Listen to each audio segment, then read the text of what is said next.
Hello, my dear students. Another video in our marathon series. Of course, किसकी होगी?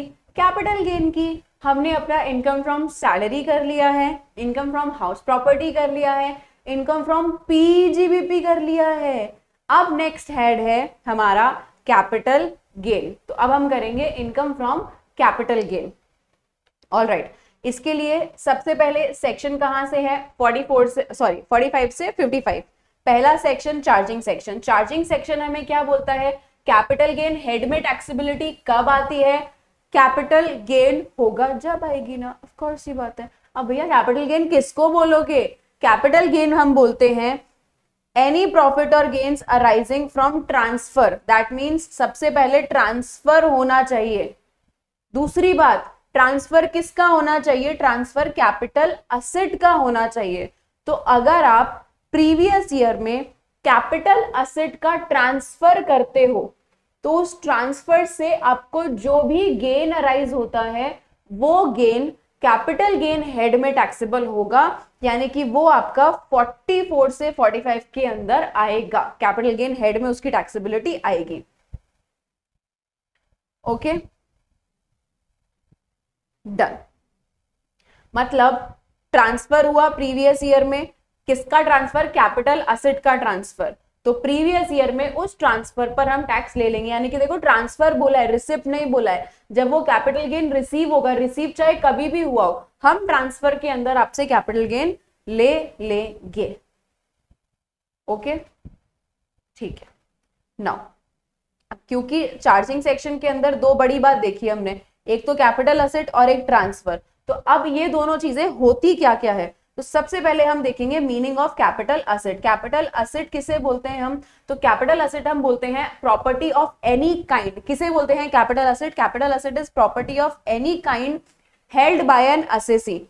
फिर वो चाहे बिजनेस या प्रोफेशन के लिए काम में ले रहा हो या फिर पर्सनल पर्पस के लिए काम में ले रहा हो. यानी कि property of any kind is called capital asset. Property of any kind का मतलब मूवेबल, इमूवेबल, टैंजेबल, इनटैंजिबल, किसी भी तरीके की प्रॉपर्टी हो कैपिटल असेट बोल ली जाएगी.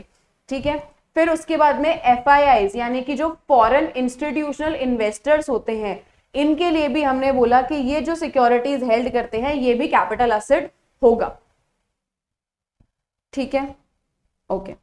देन एक और कैपिटल असेट क्या होता है? जो ULIP which is issued on और आफ्टर 1/2/21, 1 फरवरी 2021 के बाद में जो यूलिप इशू हुआ है वो भी.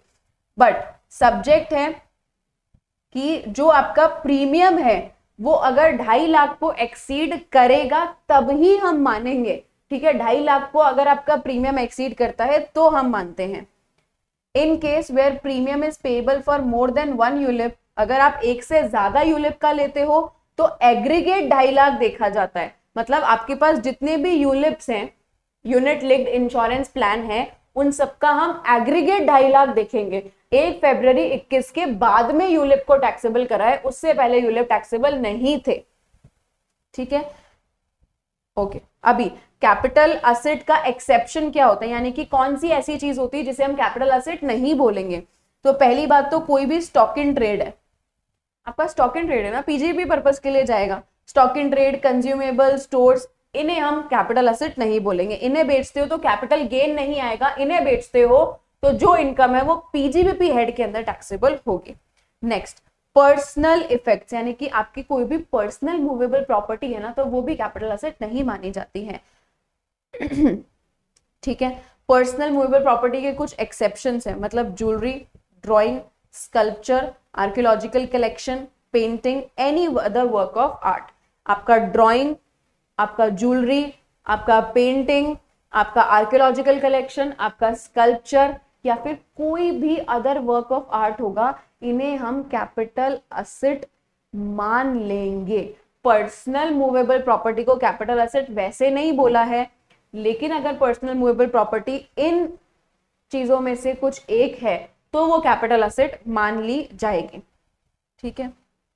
और एक्सेप्शन के अंदर क्या आता है? रूरल एग्रीकल्चर लैंड को भी हम कैपिटल असेट नहीं बोलते हैं. अभी रूरल एग्रीकल्चर लैंड कौन सा होता है? जो 10,000 की पॉपुलेशन के बाहर, मतलब हैविंग अ पॉपुलेशन ऑफ 10,000, और अगर 10,000 से ज्यादा की पॉपुलेशन है तो एरिया बता दिया है। देखो अगर कोई रूरल एग्रीकल्चर लैंड है जो 10,000 की पॉपुलेशन में है, मतलब कोई भी लैंड है जो 10,000 की पॉपुलेशन में है, वो तो रूरल एग्रीकल्चर होगा। अगर हम थोड़ा बाहर जाएं, पॉपुलेशन ज्यादा हो जाए, तो क्या बोला है, तो कुछ डिस्टेंस बता दिया। अगर पॉपुलेशन 10,000 से ज्यादा लेकिन 1,00,000 तक है तो 2 किलोमीटर दूर का एरिया, जैसे इधर समझो आप, सपोज ये मैंने एक एरिया बनाया, ठीक है, और इसकी जो पॉपुलेशन है, इसकी पॉपुलेशन है से फॉर एग्जांपल 20,000, तो इस एरिया से जो 2 किलोमीटर दूर तक का एरिया होगा, इस एरिया से 2 किलोमीटर दूर का एरिया एग्रीकल्चर लैंड कहलाएगा। ये जो 2 किलोमीटर तक की बाउंड्री है ये अर्बन के अंदर ही आएगी। दैट मीन्स अगर आप इस 2 किलोमीटर के दायरे में कोई लैंड लेते हो, सपोज आप इधर कोई लैंड लेते हो, तो ये अर्बन एग्रीकल्चर लैंड होगा, रूरल एग्रीकल्चर लैंड नहीं होगा। सपोज आप इधर कोई लैंड लेते हो, ये भी अर्बन होगा। नाउ सपोज मैं इधर कोई लैंड लेती हूँ तो ये रूरल एग्रीकल्चर लैंड होगा। ओके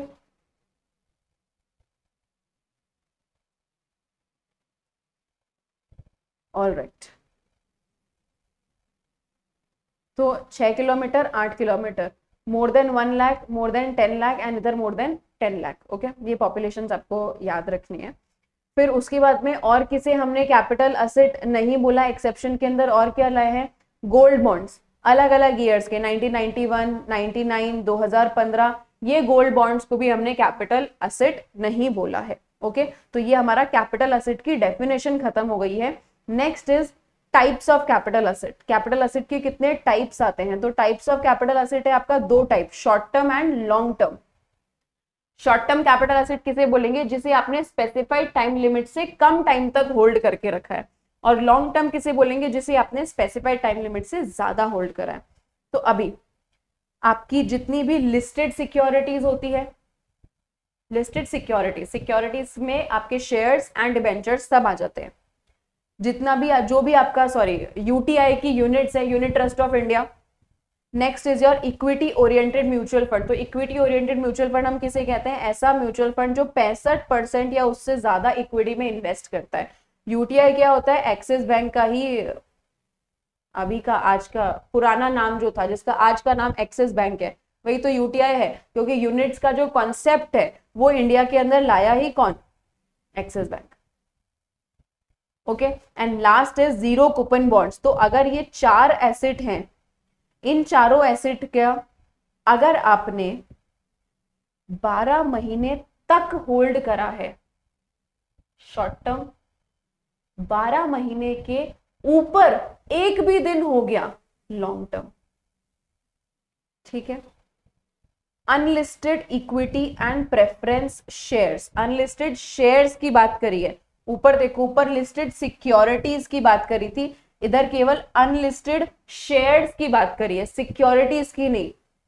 ओके, तो unlisted shares, land and building, इन दोनों के लिए 24 महीने तक का टाइम शॉर्ट टर्म है, 24 महीने के ऊपर एक भी दिन हो जाता है तो लॉन्ग टर्म। अदर असेट्स, अभी अदर असेट्स के अंदर कौन आएंगे, अदर असेट्स के अंदर आपका आ जाएगा जैसे कि अनलिस्टेड सिक्योरिटीज, क्योंकि वो कहीं नहीं गया ना, अनलिस्टेड सिक्योरिटीज आ जाएगा, आपकी ज्वेलरी आ जाएगी अनलिस्टेड के अंदर, मतलब अदर एसेट के अंदर। तो अगर इन अदर एसेट को आपका टाइम पीरियड कितना है, 36 महीने, यानी कि 3 साल, up to 6 month short term, above 36 month long term. तो for computing a period of 36, 24, 12 month, date on which the asset was acquired is to be included, while the date on which the transfer, जिस दिन transfer हुआ उसे exclude करना है, जिस दिन asset acquire करा उसे इंक्लूड करना है। अगर डेप्रीशिएबल असेट है तो देखो, डेप्रीशिएबल असेट के केस में always short term capital gain होता है irrespective of the period of holding. Depreciable asset को अगर आपने कितने भी टाइम के लिए होल्ड करके रखा हो उस पे हमेशा शॉर्ट टर्म कैपिटल गेन ही होता है। ठीक है, capital gain arising from transfer of market link debentures and units of specified mutual fund would always be a capital gain arising from short term capital gain। मतलब market linked debentures and mutual funds जो है 1/4/23 के बाद के उस पे भी हमेशा आपका शॉर्ट टर्म कैपिटल गेन ही होगा। नेक्स्ट, ट्रांसफर किसे बोलेंगे? हमने देख लिया कैपिटल एसेट के किसे बोलेंगे, कैपिटल एसेट कितने टाइप के होते हैं। अब हम देखेंगे कि ट्रांसफर किसे बोला जाएगा। तो ट्रांसफर की डेफिनेशन में कौन आता है? ट्रांसफर की डेफिनेशन में आता है सेल, एक्सचेंज, रेलिंग्विशमेंट ऑफ असेट या फिर एक्सटिंग्विशमेंट ऑफ एनी राइट। आपने कोई असेट बेच दिया, असेट के बदले असेट ले दिया, आपने अपना अधिकार छोड़ दिया, या फिर आपने असेट ही क्या कर दिया, असेट ही छोड़ दिया। मतलब अधिकार छोड़ना रेलिंग्विशमेंट, और एक्सटिंग्विशमेंट ऑफ एनी राइट, ये भी कैपिटल असेट सॉरी ये भी ट्रांसफर माना जाएगा। शेयर कैपिटल में कोई रिडक्शन हुआ है वो भी आपका ट्रांसफर माना जाएगा। इसके अलावा कोई कंपलसरी एक्विजिशन हुआ है, compulsory acquisition under any law, वो भी आपका ट्रांसफर माना जाएगा। नेक्स्ट इज कन्वर्जन, अगर कैपिटल असेट का आपने करा है into stock in trade, conversion of capital asset into stock in trade, तो दैट इज आल्सो ट्रांसफर। फिर आपने जो भी आपको जीरो कूपन बॉन्ड्स की मेच्योरिटी या रिडम्पशन पे मिलेगा। Immovable property allowing possession of in part performance of contract, जैसे होता है ना कि भाई हमने आज कॉन्ट्रैक्ट कर लिया, अब जो रजिस्ट्री होगी वो तो कुछ टाइम के बाद में होगी, तो रजिस्ट्री होने से पहले ही हम क्या करते हैं, अपने फ्लैट की कीज या अपने घर की चाबी वगैरह दे देते हैं कि ठीक है जाकर के रह लो। सपोज आपने किसी से कॉन्ट्रैक्ट करा है, आपने किसी को अपना घर बेचा है, तो आप जिस दिन आपने वो कॉन्ट्रैक्ट कर लिया, रजिस्ट्री उसके काफी टाइम के बाद होगी, बट आपने आज ही क्या दे दी, पोजेशन दे दिया कि ठीक है जाकर के रह लो भाई, तुम्हें भी तो कुछ उसके अंदर काम धाम करवाने होंगे ना, तो वो काम वाम करवाने के लिए आप रह लो उस फ्लैट के अंदर जाकर के, दैट इज ऑल्सो ट्रांसफर। वो तभी ट्रांसफर मान लिया जाएगा, हम रजिस्ट्री का वेट नहीं करेंगे। एनी ट्रांजैक्शंस, कोई भी और other transaction which has the effect of transferring और enabling the right of immovable property. आप इमूवेबल प्रॉपर्टी को ट्रांसफर कर रहे हो तो कोई भी ऐसा ट्रांजैक्शन ट्रांसफर कहलाएगा। ओके,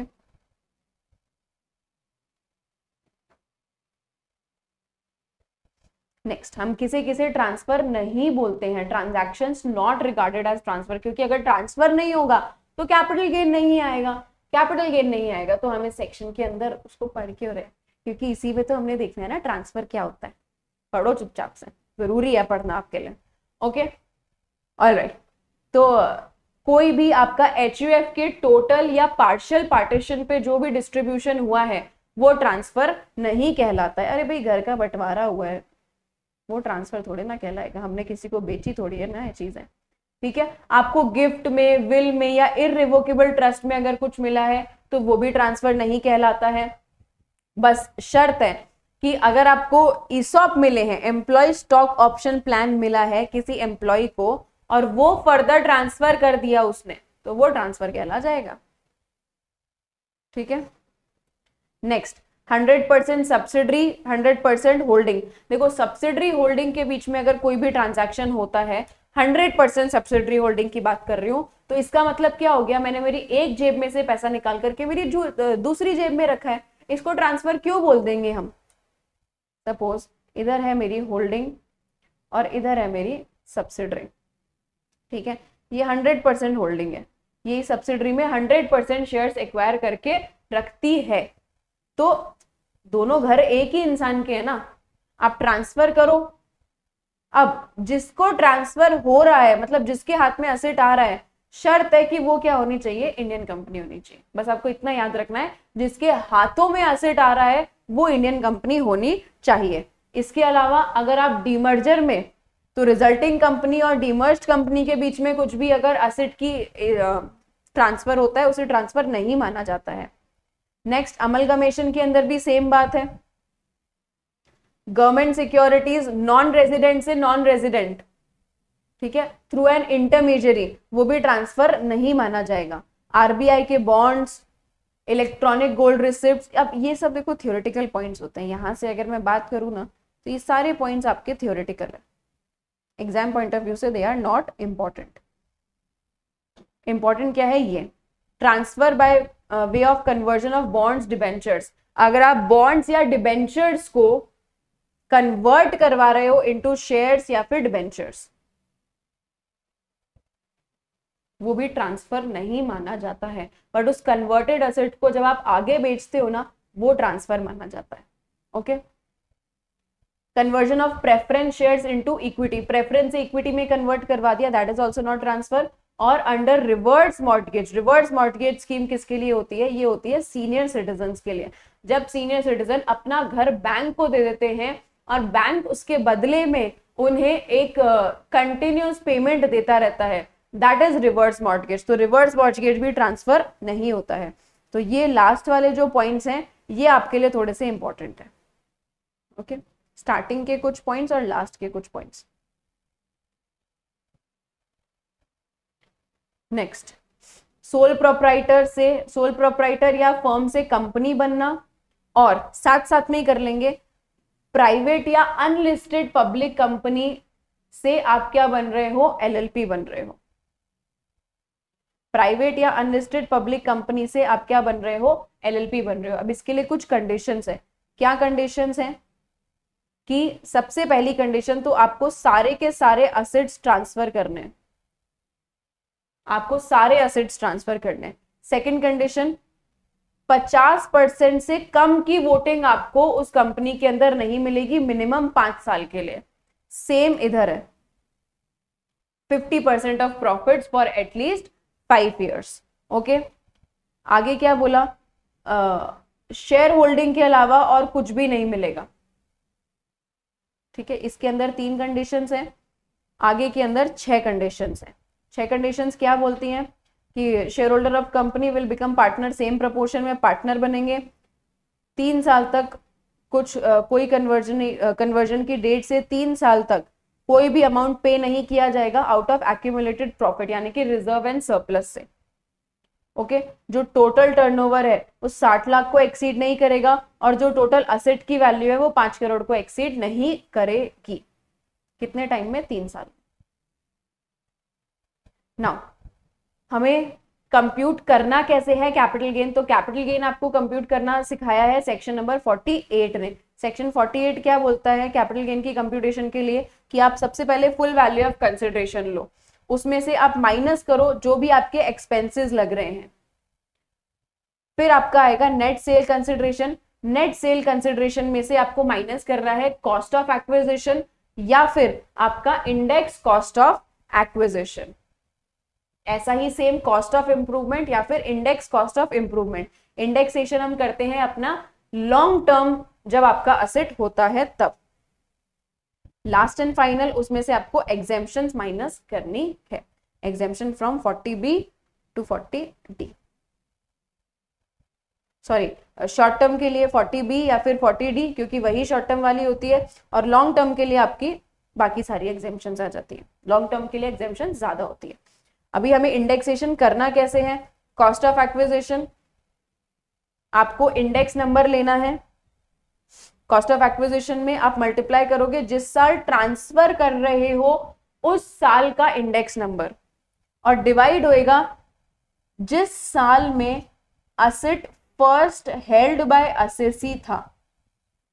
और अगर कॉस्ट ऑफ एक्विजिशन यानी कि असेट जो है वो एक्वायर करा गया है 2001 से पहले का, तो आपको लेना है 100।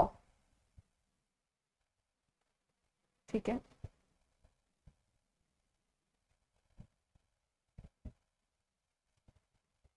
Same is for index cost of acquisition, बस इधर 2001 की कोई बात नहीं करी गई है। इसका मतलब 2001 से पहले का जो भी इंप्रूवमेंट होगा वो हमें कंसिडर नहीं करना है। मंजुला जे शाह का केस था कि आप प्रीवियस ओनर नहीं भी लोगे इस केस में तो चलेगा।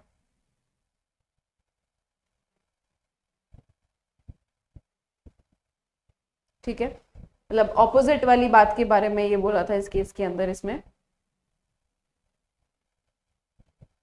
कहां कहां आपको इंडेक्सेशन का बेनिफिट नहीं मिलेगा, तो एक तो आप जब ट्रांसफर करते हो बॉन्ड या डिबेंचर, बॉन्ड और debenture other than capital index bond अगर आप ट्रांसफर करते हो तो नहीं मिलेगा, फिर आपको स्लम सेल के केस में नहीं मिलेगा, और आपको नॉन रेजिडेंट अगर आप शेयर्स या debentures of an Indian company purchase by non resident, foreign currency में परचेज हुआ है, तो उसे भी इंडेक्सेशन का बेनिफिट नहीं मिलेगा।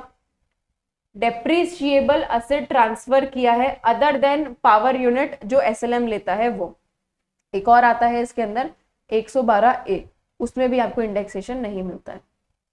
Okay, next is cost of acquisition, कि भाई आपने तरीका बता दिया कैसे कंप्यूट करना है हमें कैपिटल गेन, अब उसके अंदर अलग अलग टर्मिनोलॉजीज आई, वो टर्मिनोलॉजीज क्या लेनी है, तो सबसे पहले बात करेंगे cost of acquisition. Cost of acquisition क्या होती है, आपने असेट कितने में एक्वायर करा है, उसमें सारी की सारी कॉस्ट आ जाती है, आपकी परचेज प्राइस, आपके registration charges, your brokerage commission etcetera etcetera, जो भी एक्सपेंस आपका लगा है उस असेट को परचेज करने में। ठीक है, cost of improvement, cost of improvement क्या होता है कि आपने उस कैपिटल असेट में कोई कैपिटल नेचर का खर्चा करा है, रेवेन्यू नेचर के खर्चे को हम कॉस्ट ऑफ इंप्रूवमेंट नहीं मानते हैं। कॉस्ट ऑफ इंप्रूवमेंट केवल क्या होगा, कैपिटल नेचर का अगर आपने कोई खर्चा करा है, जैसे सपोज मेरी एक बिल्डिंग थी, उस बिल्डिंग में मैंने एक फ्लोर ऐड करवा दिया, वो कैपिटल नेचर का खर्चा होगा। डन। अभी कॉस्ट ऑफ इंप्रूवमेंट कौन से केस में क्या लेनी है, तो गुडविल नील, गुडविल के लिए कॉस्ट ऑफ इंप्रूवमेंट नील, और असेट अगर एक्वायर है बिफोर 1/4/2001 तो उसको इग्नोर करना है।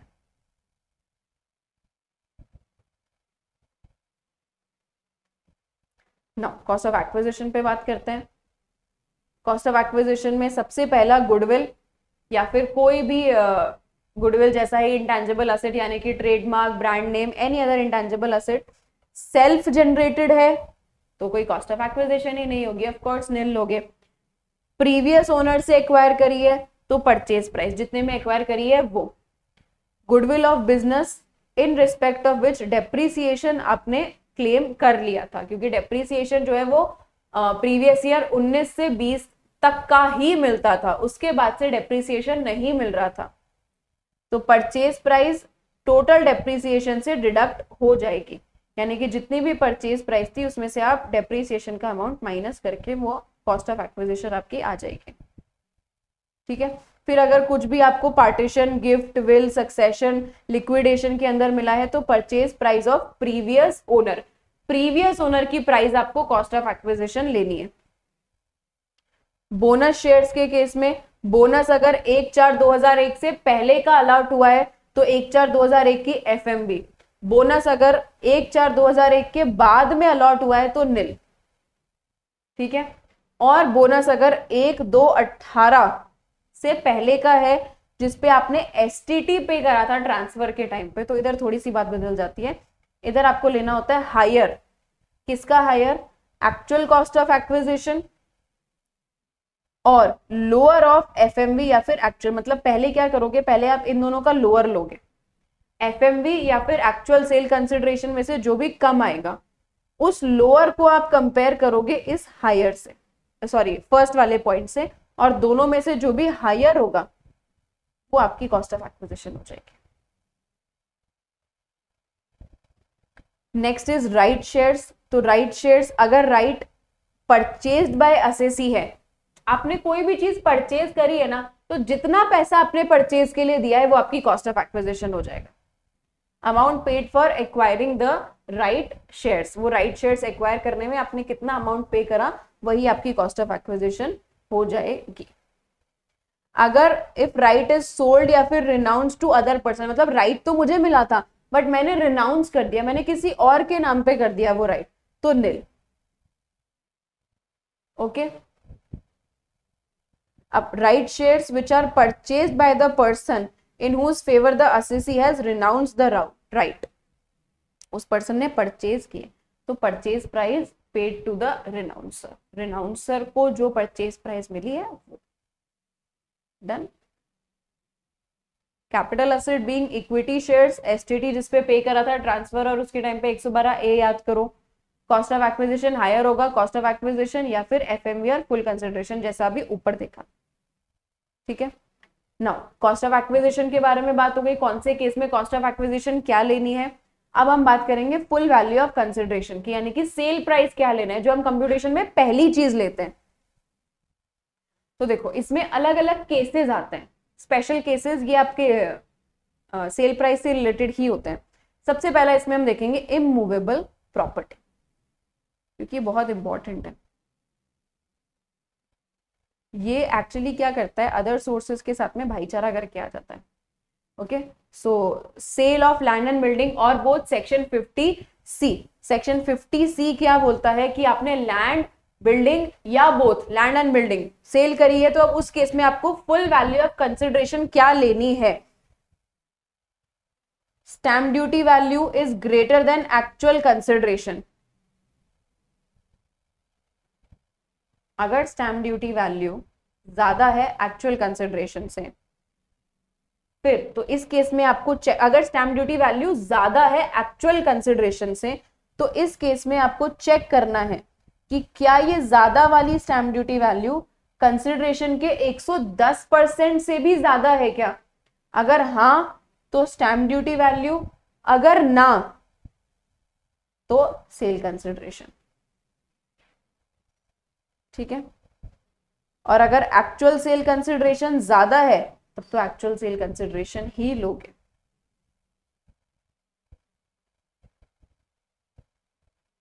Okay,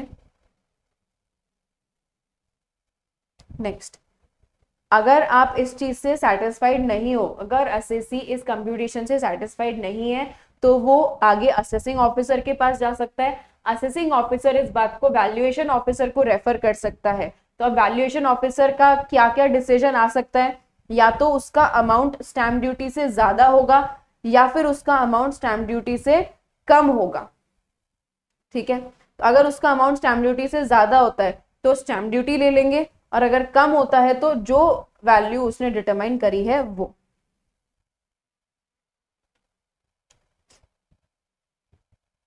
done. ठीक है, अगर देखो एक और इसके अंदर इंपॉर्टेंट बात, अगर आपका डेट ऑफ एग्रीमेंट और डेट ऑफ ट्रांसफर अलग अलग है, डेट ऑफ एग्रीमेंट और डेट ऑफ ट्रांसफर वाले दिन स्टैम्प ड्यूटी वैल्यू जो है वो आपकी अलग अलग है, तो एग्रीमेंट के दिन अगर आपने होल या पार्ट पेमेंट करा है, एग्रीमेंट के दिन अगर आपने पार्ट पेमेंट या होल पेमेंट करा है बाय एनी मोड प्रेस्क्राइब, यानी कि IMPS मतलब इलेक्ट्रॉनिक मोड से अगर आपने थोड़ा सा भी या पूरा पेमेंट कर दिया, तो हम एग्रीमेंट वाले दिन की स्टैम्प ड्यूटी वैल्यू ले लेंगे, अदरवाइज हम ट्रांसफर वाले दिन की ले लेंगे। ओके, अनलिस्टेड शेयर्स के केस में क्या होगा, अनलिस्टेड शेयर्स के केस में फुल वैल्यू ऑफ कंसिडरेशन हो जाएगी सेल प्राइस और FMV व्हिचएवर इज हायर। जहां आप सेल प्राइस डिटरमाइन नहीं कर सकते उस केस में FMV on the date of transfer. कुछ पॉइंट्स जहां पर कैपिटल गेन आपका उस साल में टैक्सेबल नहीं होता जिस साल में ट्रांसफर हुआ है, ये एकदम जेन्युइन पॉइंट्स हैं। आपको खुद को लगेगा कि यार केवल ट्रांसफर ही तो हुआ है, अभी तक पैसा थोड़ी ना आया है, मेरी जेब में पैसा ही नहीं आया, मैं किस बात का कैपिटल गेन दूं, क्यों मेरी गर्दन दबा रहे हो, ऐसा मत करो। ओके, दबोच रहे हो, गला घोट रहे हो, क्यों मेरा, मत घोटो। तो इंश्योरेंस रिसिप्ट, देखो अगर आपका कैपिटल एसेट डिस्ट्रॉय हुआ है और उसके बदले में आपको या तो अमाउंट मिला है या फिर कैपिटल एसेट मिला है, ट्रांसफर तो मान लिया जाता है, बट टैक्सेबिलिटी कब अराइज होती है, जब आपको वो क्लेम रिसीव होगा, तब हम तभी टैक्सेबल करेंगे। जिस साल में डिस्ट्रॉय हुआ है उस साल में हम आपके लिए टैक्सेबिलिटी नहीं करेंगे, क्योंकि मिला ही नहीं ना। यूलिप की जो रिसिप्ट है वो भी मेच्योरिटी रिसिप्ट बेसिस पे टैक्सेबल होती है। फिर आपने जो कन्वर्जन करा है, आपने जो कैपिटल एसेट का कन्वर्जन करा है स्टॉक इन ट्रेड में, तो हमने पहले ये देखा था कि हम FMV लेते हैं कन्वर्जन वाले दिन की, लेते हैं, बिल्कुल लेते हैं, गलत बात नहीं है, लेकिन इसको टैक्सेबल कब करेंगे, आपके ऊपर टैक्स की लायबिलिटी कब आएगी, जब ये स्टॉक इन ट्रेड बिकेगा। समझ रहे हो, समझ गए। फिर introduction of capital asset as a capital contribution. अगर आप कैपिटल कंट्रीब्यूशन अपनी फर्म के अंदर, पार्टनरशिप फर्म के अंदर पार्टनर अगर एज अ कैपिटल कंट्रीब्यूशन कुछ भी लाता है तो वो भी रिसिप्ट बेसिस पर ही आएगा, मतलब ट्रांसफर वाले टाइम पे नहीं आएगा। देन रिसिप्ट ऑफ मनी और कैपिटल और asset stock in trade by a partner of a member, dissolution reconstitution पे अगर कुछ भी मिलता है तो वो भी रिसिप्ट बेसिस पर होगा। कंपल्सरी एक्विजिशन पे आपको कुछ भी मिलता है वो भी रिसिप्ट बेसिस पर होगा। एंड स्पेसिफाइड एग्रीमेंट्स के अंदर भी, अदर स्पेसिफाइड एग्रीमेंट्स में भी। Now capital gain in special cases, कुछ स्पेशल केसेस होते हैं जहां कैपिटल गेन डिटरमाइन करने में हम थोड़ा सा कंफ्यूज हो जाते हैं, तो वो कंफ्यूजन क्लियर करने के लिए ही गवर्नमेंट ने स्पेशल केसेस लेकर के आए हैं। Compensation receive from insurance company, देखो इंश्योरेंस कंपनी से कुछ भी मिलेगा उसकी, अभी मैंने आपको बताया जिस ईयर में मिलेगा उस ईयर में टैक्सेबिलिटी आती है। तो capital gain is equals to money receive या फिर असेट मिला है तो असेट की एफएमवी, उसमें से माइनस हो जाएगा आपका cost of transfer, cost of acquisition and cost of improvement, और अगर लॉन्ग टर्म है तो इंडेक्स कॉस्ट ऑफ इंप्रूवमेंट। ठीक है। फिर यूलिप में अगर आपको कुछ भी मिला है, पॉलिसी अगर आपने 1/2/21 से पहले की ली थी और प्रीमियम आपका 10, 15, 20% ऑफ सम अश्योर्ड को एक्सीड कर रहा है, यस तो आईएफओएस के अंदर जाता है ये, नो तो ये एग्जेम्प्ट हो जाता है, क्योंकि 1/2/21 से पहले का यूलिप कैपिटल एसेट नहीं माना गया था। यूलिप कैपिटल एसेट कब माना गया? 1/2/21 पे। तो 1/2/21 पे प्रीमियम एक्सीड नहीं कर रहा 2.5 लाख को, तो आपको क्या चेक करना है? ये 10, 15, 20, यस तो आईएफओएस, नो तो एग्जेम्प्ट। अगर एक्सीड कर रहा है तो सिंगल यूलिप है, अगर एक ही यूलिप है तो मेच्योरिटी प्रोसीड माइनस जितना भी एग्रीगेट प्रीमियम पे करा है वो। बट अगर मल्टीपल यूलिप्स हैं, बहुत सारे यूलिप्स हैं, तो ये जो 2.5 लाख है ना, ये एग्रीगेट देखा जाता है। ओके, 20, 10, 15 कब होगा वो मैंने यहाँ पर सारा लिख रखा है। पॉलिसी अगर आपकी 1/4/21 से पहले की है तो 20%, 12 से 13 के बीच में है तो 10%, और अगर हैंडीकैप्ड के लिए है तो 1/4/13। Now conversion of capital asset into stock in trade, ये भी मैंने आपसे बात कर ली थी कि FMV on the date of conversion, इसमें से माइनस हो जाएगा आपका cost of acquisition. Okay, proportionate है तो प्रोपोर्शनेटली सारे काम हम कर देंगे। कैपिटल गेन कब कंप्यूट होगा? जिस साल में स्टॉक इन ट्रेड बिका है। इंडेक्सेशन कब का लेना है? Year of conversion. सारी कहानी कन्वर्जन की होगी, बस टैक्सेबिलिटी हम तब लाएंगे जब आपका कैपिटल एसेट बिक गया। ठीक है,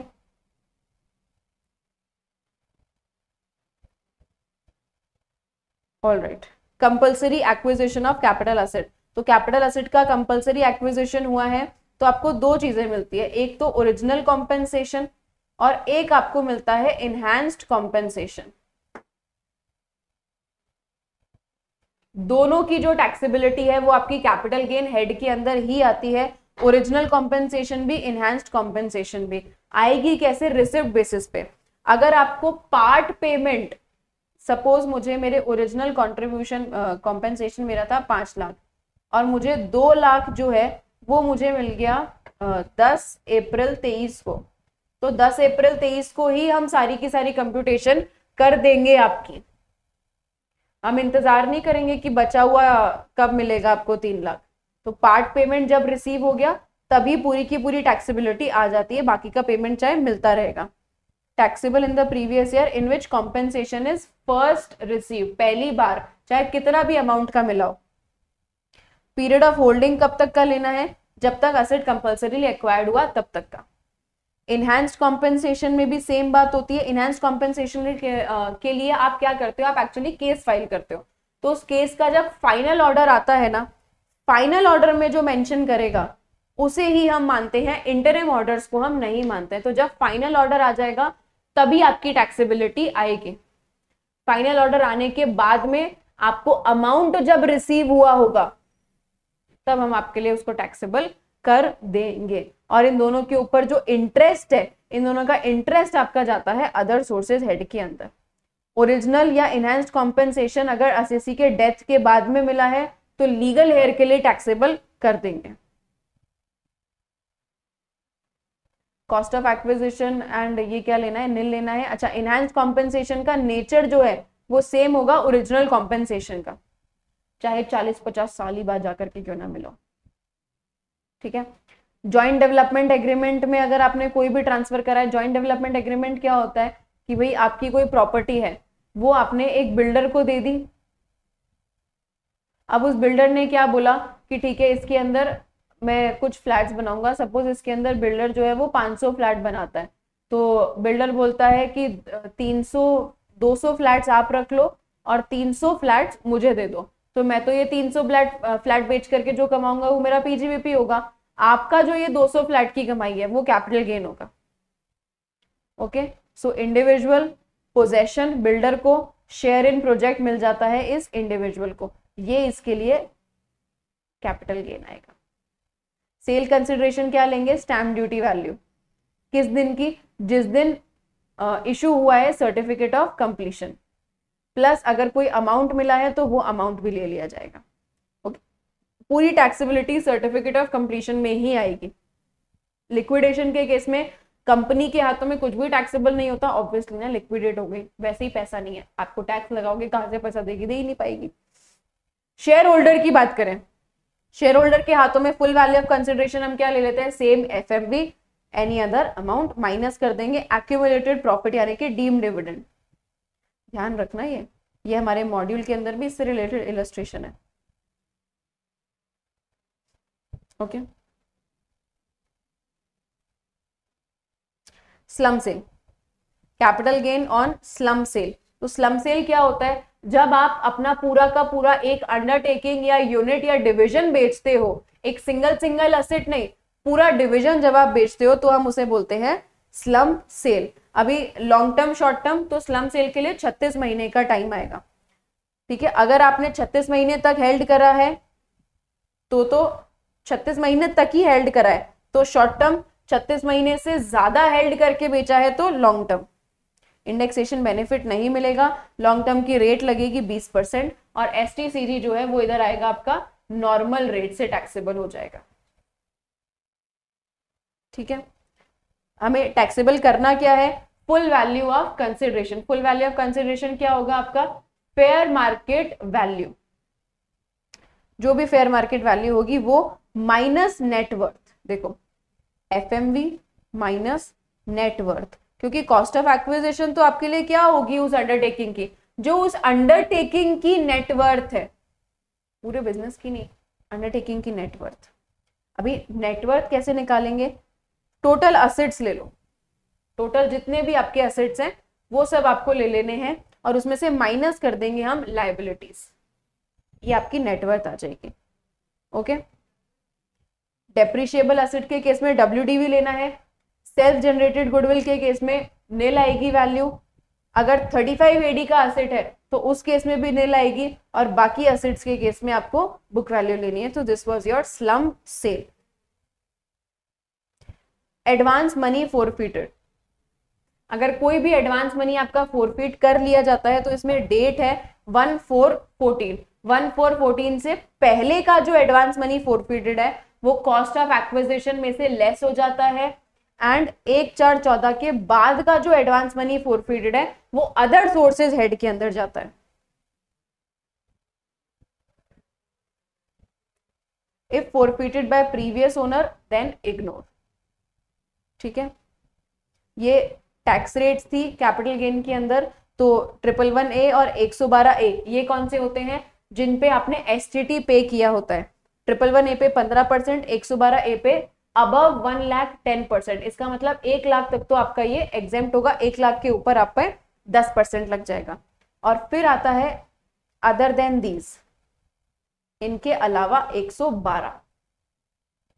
अच्छा, इसके अलावा जो शॉर्ट टर्म होता है वो उसका क्या करेंगे, उस पे स्लैब रेट लगती है। ओके ओके, 111A और 112A की बात करते हैं पहले। तो इनमें से आपको चैप्टर 6A की डिडक्शन नहीं मिलेगी, प्लस आप रिबेट नहीं ले सकते हो LTCG के अंदर से, मतलब ये जो लॉन्ग टर्म 112A है इसमें से आपको रिबेट भी नहीं मिलेगी, चैप्टर 6A की डिडक्शन भी नहीं मिलेगी, और STCG में से आपको चैप्टर 6A की डिडक्शन नहीं मिलेगी। ठीक है, लॉन्ग टर्म के अंदर एक बात आपकी इंपॉर्टेंट है, वैसे तो रेट 20% है, लेकिन इसके लिए एक प्रोवाइजो है कि अगर आपको लॉन्ग टर्म कैपिटल गेन हो रहा है transfer of listed securities other than units, या फिर जीरो कूपन बॉन्ड्स, मतलब आपने कोई listed security, suppose listed debentures की बात करते हैं, तो लिस्टेड डिबेंचर्स या फिर जीरो कूपन बॉन्ड्स, इस केस में आपको दो रेट्स दी गई है, 20%, 10%। अगर जो तो आप 20% ले रहे हो तो विद इंडेक्सेशन, और अगर आप 10% ले रहे हो तो विदाउट इंडेक्सेशन। मतलब देखो, जहां रेट कम वहां इंडेक्सेशन का फायदा नहीं, जहां रेट ज्यादा वहां इंडेक्सेशन का फायदा, दोनों में से जो भी लोअर होगा वो आपका लॉन्ग टर्म कैपिटल गेन हो जाएगा।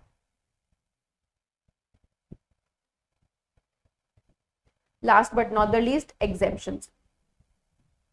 सेक्शन 54 एलिजिबल है, देखो साथ में करेंगे है ना, 54, 54B, 54D।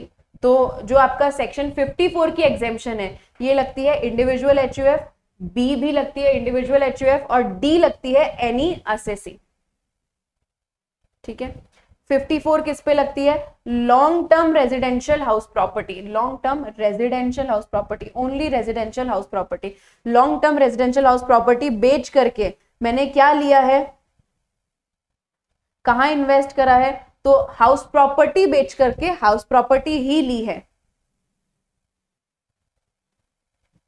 54 क्या बोलता है? मैंने मेरी long term residential house property बेच करके एक दूसरी रेजिडेंशियल हाउस प्रॉपर्टी ले ली।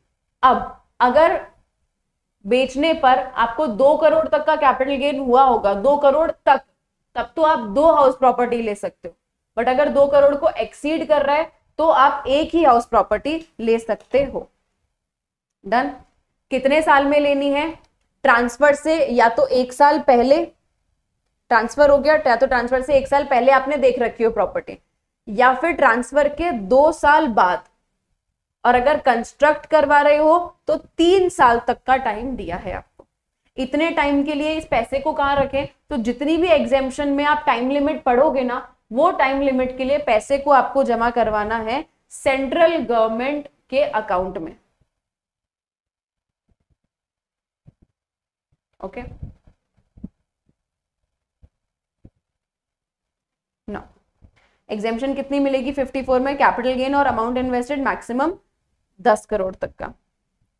अगर हमने इसको 3 साल के अंदर अंदर ट्रांसफर कर दिया, एसेट एक्वायर करा, और उसे हमने विद इन 3 ईयर्स, क्योंकि 3 साल की लिमिट दी थी ना, तो 3 साल के अंदर अंदर अगर हमने ट्रांसफर कर दिया तो जो पहले कैपिटल गेन एग्जेम्प्ट हुआ था वो अब टैक्सेबल हो जाएगा। किस तरीके से? कॉस्ट ऑफ एक्विजिशन में से लेस करके। ओके, 54 क्या बोलता है? इंडिविजुअल HUF के लिए है अर्बन एग्रीकल्चर लैंड जो आपने एग्रीकल्चर पर्पस के लिए काम में लिया हो 2 साल पहले तक, एटलीस्ट ट्रांसफर से 2 साल पहले तक आप उसे एग्रीकल्चर पर्पस के लिए काम में ले रहे हो, वो बेच करके आप क्या ले रहे हो? दूसरा एग्रीकल्चर लैंड ले रहे हो, अर्बन या रूरल कुछ भी चलेगा, 2 साल के अंदर अंदर। कितनी डिडक्शन? कैपिटल गेन या अमाउंट इन्वेस्टेड। इसे भी अगर आपने 3 साल में ट्रांसफर कर दिया तो आपका कॉस्ट ऑफ एक्विजिशन में से लेस हो जाएगा, यानी कि जो एग्जेम्पशन पहले मिली थी वो एग्जेम्पशन अब टैक्सेबल हो जाएगी। 54D एनी असेसी, किसी के लिए भी है, ये सबके लिए है।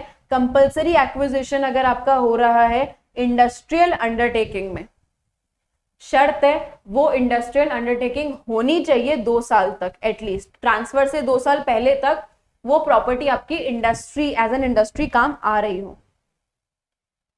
कंपल्सरी एक्विजिशन के बाद आपको जो पैसा मिला वो इन्वेस्ट कहां करना है? किसी भी land and building industrial undertaking में 3 साल के अंदर अंदर।